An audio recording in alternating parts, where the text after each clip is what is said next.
cannot judge a biography by its length, nor by the number of pages in it. We must judge it by the richness of its contents. Sometimes those unfinished are among the most poignant. We cannot judge a song by its duration, nor by the number of its notes. We must judge it by the way it touches and lifts our souls. Sometimes those unfinished are among the most beautiful. And when something has enriched your life, and when its melody lingers on in your heart, is it unfinished or is it endless? Unknown.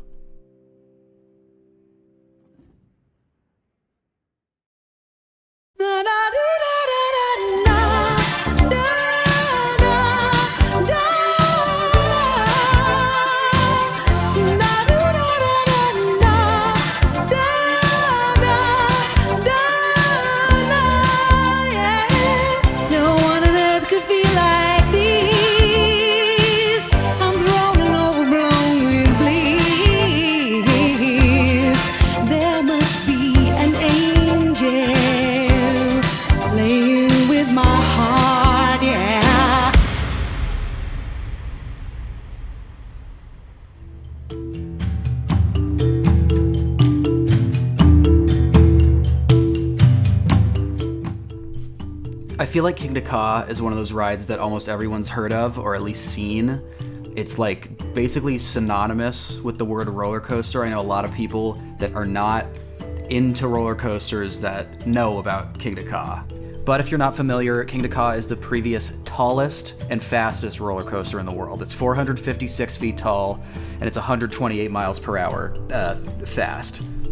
Now, most people watching this video are probably aware of what happened, but basically, all of a sudden, rumors started spreading that Kingda was going to shut down with no announcement. And honestly, I didn't believe it at all. I was like, bullshit, they wouldn't do that.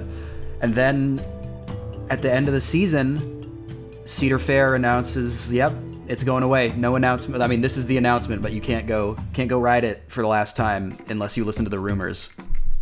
Now, I am extremely lucky because this summer, aka the last summer Kingda was ever open, but we didn't know it, I rode it for the first time. And in fact, I have a Six Flags pass, so what happened was we went all day on one day, and I kept getting in line for Kingda and it kept breaking down, and we just didn't get on it by the end of the day. So then I actually said fuck it and drove back the next morning before my flight and got two rides. I just stood there. It broke down. I stood there like a good boy. And thank God I did, because the only reason I did that is because I live in California, so I was like, I don't know when I'm gonna be back. I did not think it was gonna be gone. But yeah, all these launch coasters are disappearing. Top Thrill Dragster is gone. I didn't actually ever get on that one. Hopefully 2 actually fucking opens someday, but we'll see. And yeah, man, it's the end of an era. It's sad. Thank God Accelerator's still there at Knott's, for the time being at least. I just was on it a couple weeks ago, and Stealth is also still kicking in the UK. I'm lucky enough to have been on that one as well. That one is fucking crazy. But yeah, man, Dodo Dompa's gone. It's crazy. It's sad. I never got on that one, maybe obviously. And so, devastating to have no proper warning, because I know so many people who would have been like, yeah, I'm going before it closes if they announced it in advance, but they just closed it. There were rumors and then it was gone, So before I rode this one, I had never been on a coaster faster than 100 miles per hour. I'd been on Superman at Magic Mountain, which is exactly 100 miles per hour, though that one, the acceleration is so slow that it's nothing close to the gut punch that Kingda gave you. So if you're unaware, these intimate accelerator coasters generally are centered around this top hat, and then sometimes they'll have another element or two. So this Kingda is genuinely just launch, top hat, airtime hill, and that's the whole ride. It's about 36 seconds long, but it's enough, in my opinion. So this thing, obviously, tallest roller coaster in the world at the time of closure. It's imposing. It's huge. Look at this thing. It can't even, pictures and video don't do it justice. It's about 1.5 times the height of the Statue of Liberty, and it is a single foot taller than the fucking Great Pyramids of Giza. What? So as I said earlier, it seems like Kingda closed because it was so expensive to run and maintain, which raises the question, why even open it in the first place? I mean, geez, well, I guess I'll tell you. I mean, not that I wanted to, or anything. I guess I could, if you really want me to, since you asked so nicely, I could tell you about the Coaster Wars. So the short answer is from the late 80s all the way up until 2005 or so when Kingda Ka opened, Cedar Fair and Six Flags were going at each other's throats. They were like, I got the biggest roller coaster. I got the fastest roller coaster. No, I got the biggest one. No, you got the slow one now. I got the faster one. So Cedar Point built Top Thrill Dragster and was like, no way you motherfuckers are topping this. And then Six Flags were like, we're just gonna do a little bit taller, a little bit faster. We're gonna beat your fucking ass. And then Cedar Fair said, okay, I guess. I mean, we're not gonna do another one. Okay, I guess you guys win it. But the real winner here was Intimate, because they made Top Thrill 2 and they made Kingda Ka. So they were like, yeah, give us a bunch of shit, like, give us money. And we'll build you the biggest, fastest, big damnest thing you ever seen in your life. And I can hear you screaming at the screen right now. Kellen, thank you so much for telling us about the Coaster Wars, but tell us what the ride experience of Kingda Ka is like. And you know what I'm gonna do? I'm gonna do that. I'm gonna do that right now. So the whole Kingda Ka thing, the whole complex is like this jungle-themed area off in the corner of the park. And this thing just looms over you as you walk through the park. It's way in the corner, so you gotta walk a little bit to get to it, and it just gets bigger and bigger as you approach it.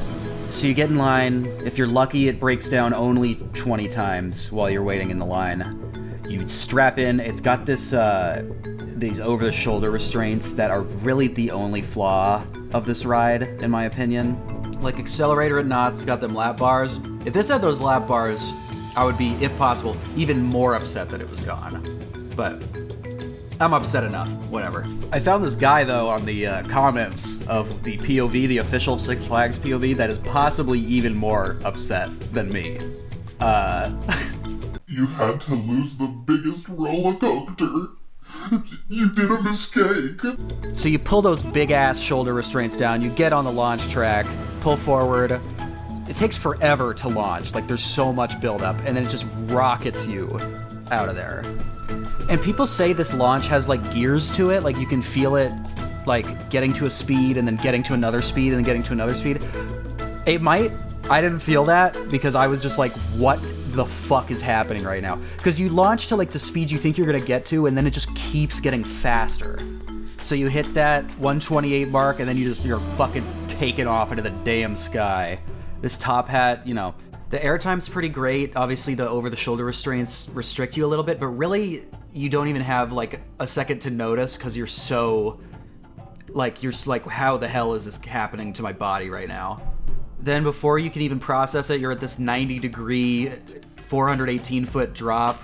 Just insanity. And then this airtime hill, which feels pretty good. Again, airtime's restricted by those over-the-shoulder restraints, but it's really, I mean, it doesn't matter. And yeah, that's Kingda Ka, the greatest 36 seconds you'll ever experience. Well, you won't now if you haven't gotten it already. I understand that this ride was expensive to maintain, and I guess a maintenance pain in the ass.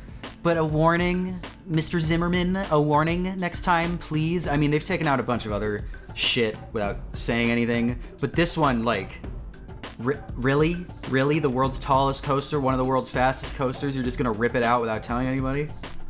So yeah, I'm really hoping there's a silver lining to this whole Cedar Fair Six Flags merger. So far, the only positive I've seen is that Six Flags is no longer charging $9 for a bottle of Diet Coke, which, that's a big plus, I'll admit it. But, I'd rather pay $9 for a Diet Coke and Kingda Ka still be here, if I'm being totally honest. And I just, you know, Cedar Fair is run so much better. Obviously, their parks are so much more clean and beautiful. But if this is the price we have to pay, I don't know. So yeah, I'm gonna slap this big, dearly departed boy with a 9 out of 10. The restraints are really the only issue. Maybe the length. I guess you could argue that maybe more elements would have been a better ride. But yeah, 9 out of 10. It was...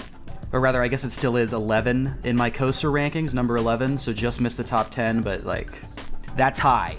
Okay, I've been on 121, number 11 is high, alright? I'm no Taylor Bybee out here, okay? I'm not going to damn Dubai to ride Mr. Williams' fuck coaster, but I've ridden a fair few, okay? And you know what this ride almost stacks up to? So close, fucking top. No. comparison is the thief of joy. I dare not compare such a ride to Tatsu. There's no point, it's gone. The place that it holds in people's hearts is much more important than its ranking or its rating compared to a flying coaster on the other side of the country. It's ridiculous. I should be treating this with respect. There's so many people not as fortunate as me that didn't get to ride Kingda Ka. I just got lucky. I had the means, the timing worked out, I had someone to stay with.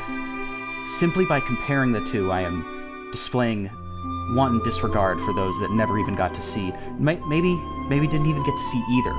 Maybe you've never been on Tatsu, maybe you've never been in Kingda Ka, maybe their coaster count is sub 10. I guess the point I'm trying to make is, don't cry over what you wish you had or you could have. Appreciate what you do have.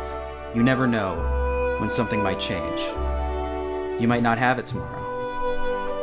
And Kingda Ka, rest in peace. You're gone far too soon. But it's fucking Tatsu, baby! Let's It's the best ride. It's the best ride.